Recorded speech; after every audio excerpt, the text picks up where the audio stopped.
ça, la température était haute dans ces trains-là, pendant l'hiver, on aimait ces trains-là. Mais des fois, on n'aimait pas les trains puisqu'ils n'étaient pas beaux. C'est un train qui avait des têtes carrées comme ça, avec les espèces d'aluminium, tout.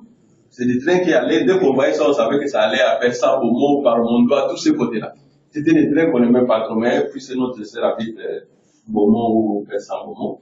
Donc, c'est pas pour mal parler. C'était simplement pour expliquer quand on est à la gare, on voit les TGV. Bien que par les couleurs, on voit il est jaune, on se dit, ah, ça va à Londres. On voit il est, je sais pas, rouge ou je sais pas, marron, on se dit, oh, ça va en Belgique, c'est Thalys. On voit il est bleu, on sait distinguer, peut-être il va à Bordeaux, il va à Lille, il va à n'importe où. C'est-à-dire, par les trains, mais on voit la forme. Mais quand un train passe, on voit comment ça commence de la tête, et puis on attend parfois jusqu'à la fin du train, à la queue du train, comme on dit. Mais on ne voit jamais le début du train et la fin. Avec nos yeux là, tu ne peux pas regarder comme ça et fixer un train, à moins que tu sois très loin. Mais notre Dieu, il est celui qui voit, celui pour qui les ténèbres n'existent pas. Il voit même une fourmi noire sur une pierre noire. Notre Dieu, il est celui qui voit la fin et le début. C'est-à-dire qu'il a tout prévu pour que ça arrive à la fin. Il connaît quand il t'a créé, il connaît comment tu vas finir. Mais seulement c'est un Dieu qui aime les hommes. Il ne force pas quelqu'un à venir vers lui, il ne force pas quelqu'un à entrer dans sa destinée. Donc c'est nous-mêmes qui devons prendre notre destinée en main. Je vous ai expliqué, l'Éternel dit à Jérémie, je veux que vous soyez dans mes mains comme l'argile dans les mains du potier. Et je vous avais expliqué que ma grand-mère faisait des marmites, et parfois elle avait des problèmes pour redresser puisqu'il y avait un caillou dedans. Et ces cailloux-là, ce sont nos péchés qui nous éloignent de Dieu. Des petits problèmes que nous avons par jour, Dieu nous dit, non, la parole de Dieu nous dit, il faut aller à gauche, nous on veut aller à droite, puisque le monde, voilà, qu'est-ce qu'on dit aux Philippiens au verset 14 tout à l'heure, au verset 15, au chapitre 2. Donc, qu'est-ce qu'on a lu tout à l'heure? On dit, vous êtes là dans une génération perverse. Alors, vous êtes ballottés par le monde. Dès que vous regardez la télé, il y a maintenant des robes, en bas c'est comme des sirènes.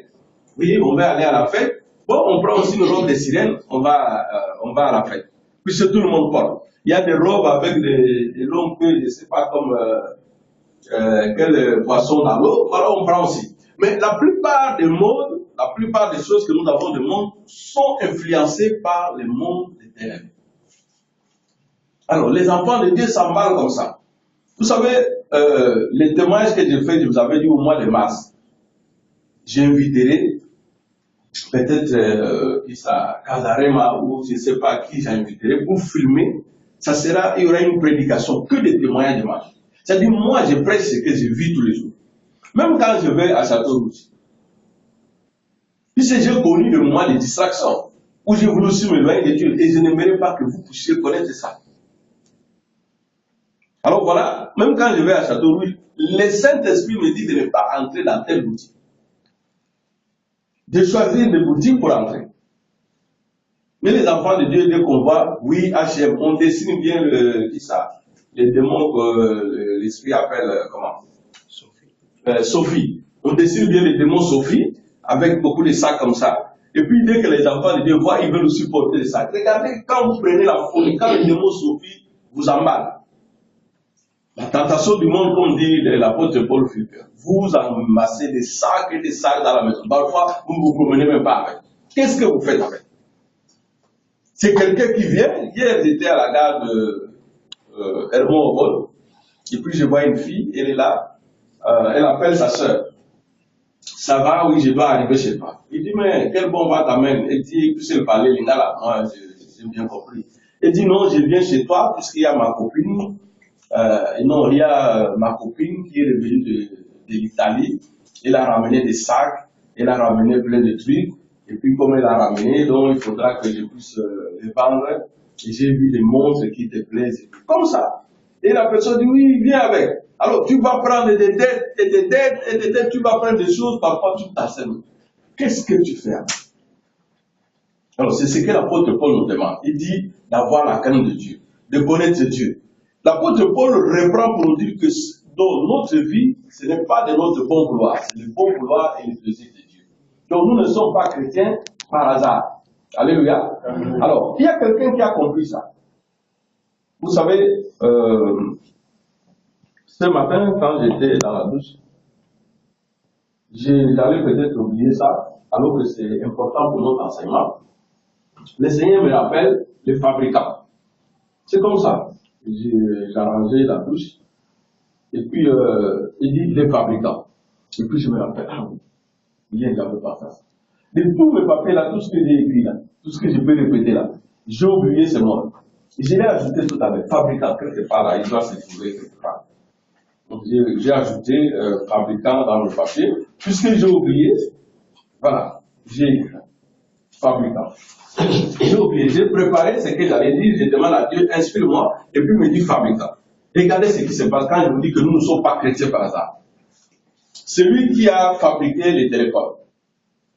Nous avons des téléphones. Les téléphones, je ne prenais pas les téléphones. Nous avons des téléphones, il y en a qui ont iPhone et tout. Moi, j'ai un petit téléphone que les Congolais appellent le chien. Donc, c'est un vieux téléphone. C'est un téléphone de Caron, de Blida. Alléluia. Alors voilà, celui qui a fabriqué un téléphone, quand il est fabriqué dans son usine, quand celui qui a fabriqué un téléphone dans son usine, il savait qu'il fabrique un téléphone qui va servir à l'appel.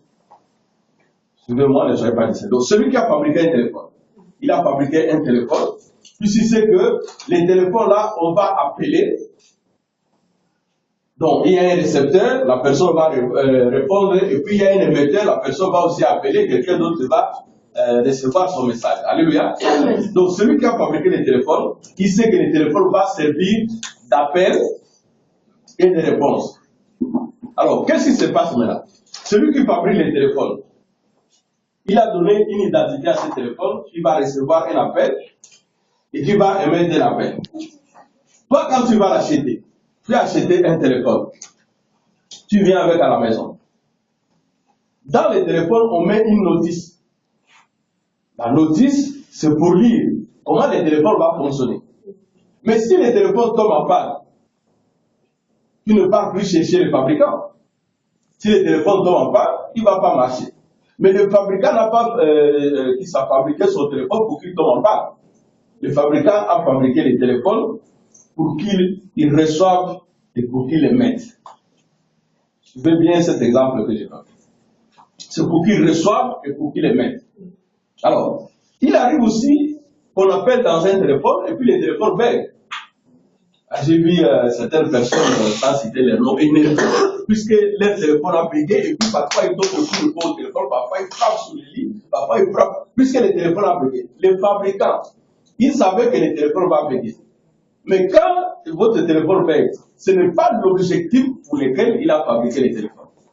Alléluia. Le fabricant, lui, il a fait son téléphone pour que les téléphones émettent un message et pour que les téléphones reçoivent un message. Alors, si je vous dis avec l'apôtre Paul dans les livres des Éphésiens que nous ne sommes pas des chrétiens par hasard, c'est puisque le fait que je vois vos entendre. Alléluia. Amen. Le fait qu'on émette, l'apôtre Paul dit ceci. Suivez bien. Dans les livres des Éphésiens, son épître aux Éphésiens, il dit Dieu est le maître de notre bon vouloir et du bon plaisir. Donc nous vivons par le bon vouloir de Dieu et par son bon plaisir, c'est-à-dire par la grâce de Dieu. Et cette grâce-là, c'est Dieu qui nous a créés. Dieu nous a créés, il nous a envoyé chacun avec une mission sur terre. Chacun a un objectif pour lequel Dieu l'a créé. Mais nous, quand nous achetons les téléphones, même si on sait manipuler les téléphones, nous cherchons à avoir une notice. Quand nous allons à la pharmacie, on achète un médicament, on cherche la notice. On regarde, et puis on dit, voilà, un jour je courais à la pharmacie, puisque j'avais vu maman chemin en train de tousser, et puis je courais à la pharmacie, j'ai acheté un médicament. J'ai dit non, je vais lui donner, je connais, il y a des pastilles, c'est comme ça qu'on appelle. Hein, des petits comprimés à sucer là. Et j'ai dit, je vais acheter pour lui donner. Et puis quand on arrive avant de monter dans les tramways, je prends la notice, je lis, on dit, ah, attention au pharmacien. Et si je n'avais pas lu la notice, j'allais lui donner. Et puis quand je suis rentré à la pharmacie, la pharmacienne me connaît, elle a rigolé. Il dit